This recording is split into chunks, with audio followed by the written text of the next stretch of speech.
আসসালামু আলাইকুম। আমি পুষ্টিবিদ হোসনে আরামিতা। রোজায় খুব কমন একটি সমস্যা দেখা যায় সেটা হচ্ছে কোষ্ঠকাঠিন্য। কোষ্ঠকাঠিন্য থেকে আমরা কিভাবে মুক্তি পেতে পারি সে ব্যাপারে আজ আলোচনা করব। প্রথমে যদি বলি আমরা কিছু ব্যাপার একটু সচেতন হবার চেষ্টা করব। যেমন আমরা ইফতারি করার পরে আমরা চেষ্টা করব কিছু সময় হাঁটার রেগুলার বেসিসে। তারপরে যেটা আমাদের করতে হবে প্রতিদিন অর্থাৎ সারাদিনে ইফতার, সেহরি, আ মধ্যকালীন খাবার এর ভিতরে আমরা কমপক্ষে ৮ থেকে ১০ গ্লাস পানি ইনটেক করার চেষ্টা করব। ইফতারিতে যদি পানীয় হিসেবে আমরা কি রাখতে পারি সেক্ষেত্রে বলতে পারি নরমাল পানি যেটা একদমই রুম টেম্পারেচার এর হবে এবং আমরা চাইলে খেজুর ভিজিয়ে রেখে খেজুরের আমরা একটা শরবত তৈরি করতে পারি। আমরা মধুর লেবু দিয়ে আমরা মধু লেবুর শরবত খেতে পারি। ডাবের পানি যেটা খুবই ভালো। এছাড়া আমরা টক দই দিয়ে লাচ্ছি খেতে পারি।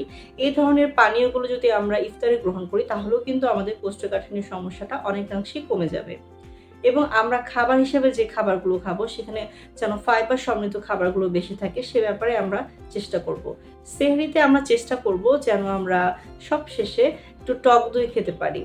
এ ধরনের খাবারগুলো এবং আমরা যখন শরবত খাবো তখন আমরা যে শরবতটাই খাবো তাতে করে আমরা চেষ্টা করব আগ মুহূর্তে অর্থাৎ যখন আমরা শরবতটি খাবো সে সময়ে আমরা ১ চা চামচ ইসবগুলের ভুসিটা দিয়ে আমরা খেতে পারি। অনেকে ইসবগুলের ভুসিটা ভিজিয়ে দীর্ঘ সময় রেখে খান। তবে তার থেকে বেশি উপকার পাওয়া যাবে যদি সেটা সাথে, সাথে গুলিয়ে খান।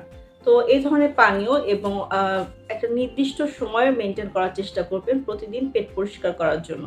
তাহলে দেখা যাবে আপনার খাবার হজমের যে প্রক্রিয়াটি সেটি খুব সহজ হয়ে যাবে এবং ফাইবার সমৃদ্ধ খাবার, পর্যাপ্ত পানি গ্রহণ এবং খাবারের সময় মেইনটেইন এবং পেট পরিষ্কার এবং সেই সাথে হাঁটা চলা এই সবগুলো বিষয় একত্রিত হবে যখন তখন কিন্তু অনায়াসে আপনি এই কোষ্ঠকাঠিন্য যেটা খুবই বিরক্তিকর একটি সমস্যা এটা থেকে মুক্তি লাভ করতে পারবেন এবং এই রমজানে আপনি সুস্থ থাকতে পারবেন। সবাই ভালো থাকুন, সুস্থ থাকুন। আল্লাহ হাফেজ।